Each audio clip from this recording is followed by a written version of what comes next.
नमस्कार विद्यार्थी मित्रांनो, आज आपण 12वीचा अतिशय महत्त्वाचा भाग बघणार आहे. रोटेशनल डायनामिक्स मधला तो म्हणजे theorem about moment of inertia. तर आपण या ठिकाणी दोन थेरम बघणार आहे. What is the first theorem? Theorem of parallel axis आणि second theorem of perpendicular axis. आता थेरम म्हणजे काय? तर तुम्ही लोअर स्टँडर्डमध्ये बरेचसे थेरम शिकलाय. जॉमेट्रीमध्ये पायथागोरस थेरम झालाय, बेसिक प्रपोर्शनॅलिटी थेरम शिकलाय. तर थेरम म्हणजे त्याला प्रूफ असत्या आणि तो थेरम आपण थ्रूआउट काय करू शकतो, कायमस्वरूपी न्यूमरिकल सोडवताना किंवा आपल्या डे टू डे लाईफमध्ये जिथं गरज येतो डायरेक्ट वापरू शकतो. इट हॅज अ प्रूफ, तो प्रूव्ड असतो. त्याप्रमाणे एखाद्या ऑब्जेक्टचा मोमेंट ऑफ इनर्शिया तुम्हाला काढायचा असेल तर आपण वेगवेगळे थेरम वापरणार आहे. तो म्हणजे पॅरलल ॲक्सिस आणि परपेंडिक्युलर ॲक्सिस. एकदा का ते थेरम तुम्हाला लक्षात आले की तुम्ही न्यूमरिकलमध्ये कुठेही ते वापरू शकता. मग आता आपण पहिला जो बघणार आहे तो म्हणजे प्रिन्सिपल ऑफ पॅरलल ॲक्सिस. नंतर आपण परपेंडिक्युलर बघूया. तर आता समजा काय करायचं आहे आपल्याला की समजा मी एखादा ऑब्जेक्ट घेतला. समजा हा ऑब्जेक्ट आहे, बॉडी आहे एखादी, ह्याचा मास टोटल एम आहे. आता याचा सेंटर ऑफ मास असणार आहे कुठेतरी. आता इथं याचा सेंटर ऑफ मास सी आहे समजा इथं, आणि त्या सेंटर ऑफ मास मधून ऍक्सिस चाललाय. ऍक्सिस कसा आहे? Passing through centre of mass आहे आणि प्लेनला परपेंडिक्युलर आहे. त्याला म्हणायचं ट्रान्सवर्स ऍक्सिस.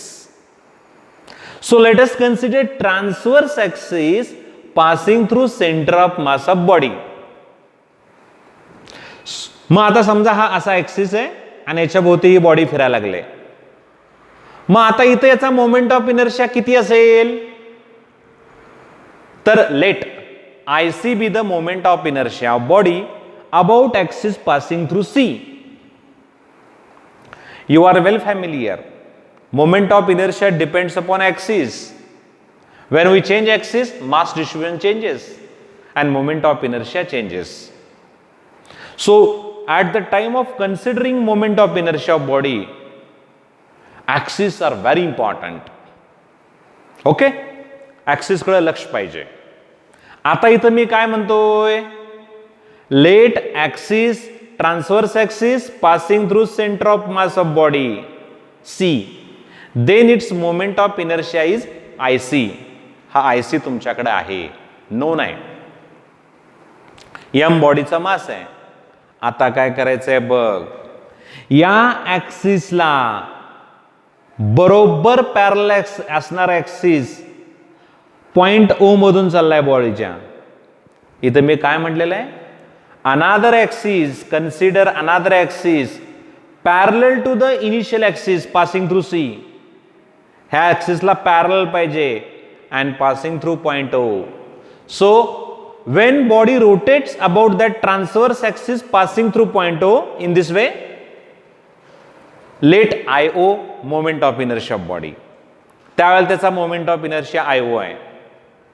आता या दोन्ही ऍक्सिस मधलं अंतर किती आहे? समजा h आहे. h दोघांच्या मधलं अंतर आहे, डिस्टन्स बिटवीन टू ऍक्सिस. मग IC तुला माहिती आहे. आयसी माहित असताना हा आयओ कसा काढायचा? Moment of inertia about parallel axis passing through point O कसा द्यायचा? That is the theorem. आणि तो थेरम काय सांगतोय? आयओ इक्वल टू, आयओ काढायचा आहे तुला, आयओ काढायचा आहे, IO equal to I C plus M H square. आता इथं मिनिंग काय? आयसी म्हणजे moment of inertia about axis passing through C, capital M mass of body आणि H distance between two axis. होय की नाही? तर आता हेच मी या ठिकाणी डायग्राम मध्ये दाखवलंय.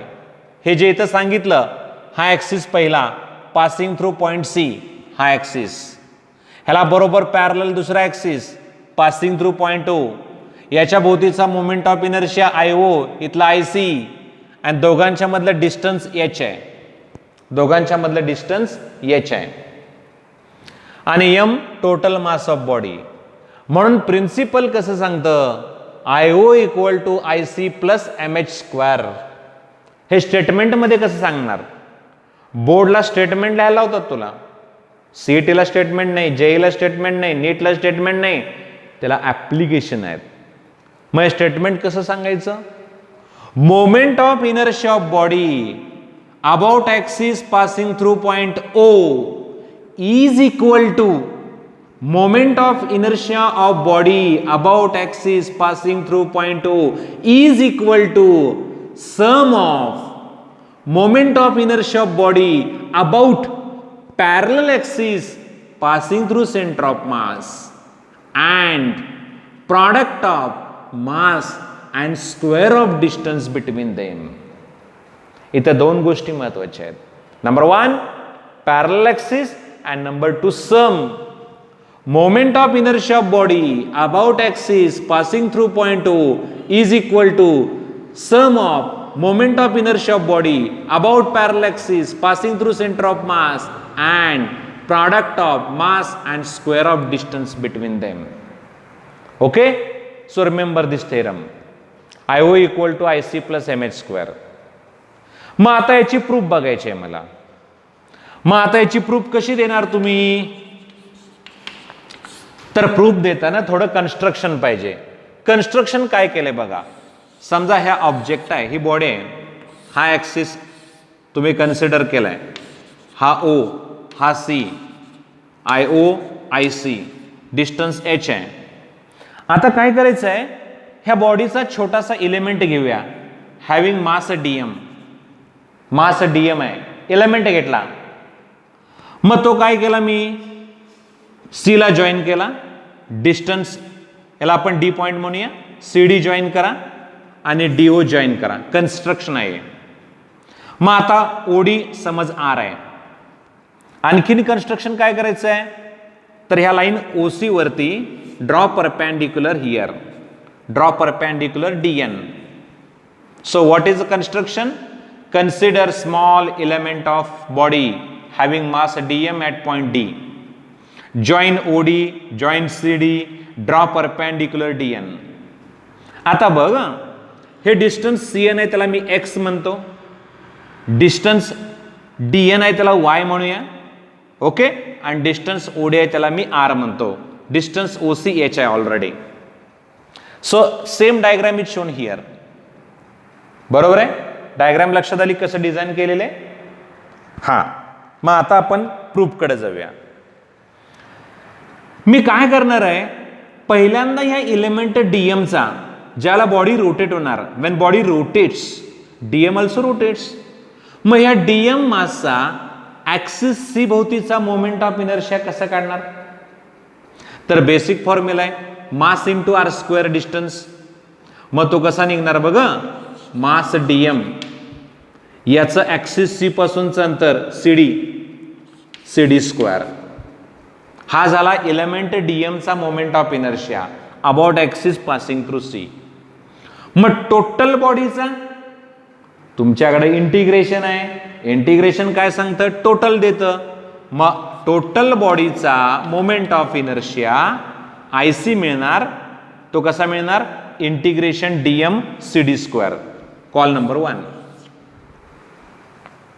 अगदी त्याप्रमाणे या dm चा ह्या ऍक्सिस IO भोवतीचा moment of inertia dm into हे डिस्टन्स किती DO², म्हणजेच टोटल बॉडीचा तो IO आहे.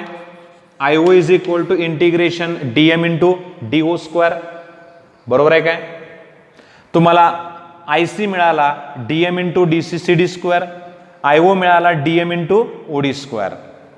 आता OD² म्हणजे मी R घेतलंय, so I can write dm into R². Number 2 IO. Now let us simplify equation number 2. आता इथं बघ, जस्ट सिंप्लिफिकेशन आहे. आता हा राईट अँगल ट्रायंगल आहे, DNO. पायथागोरसनं काय लिहिता येईल? हा R² इज इक्वल टू काय लिहिता येतो? R² is equal to ON² plus ND²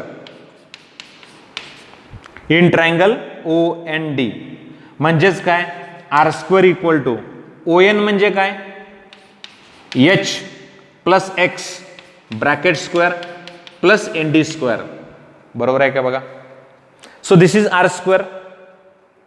मग ही व्हॅल्यू काय करू आपण, इक्वेशन 2 मध्ये सबस्टिट्यूट करूया.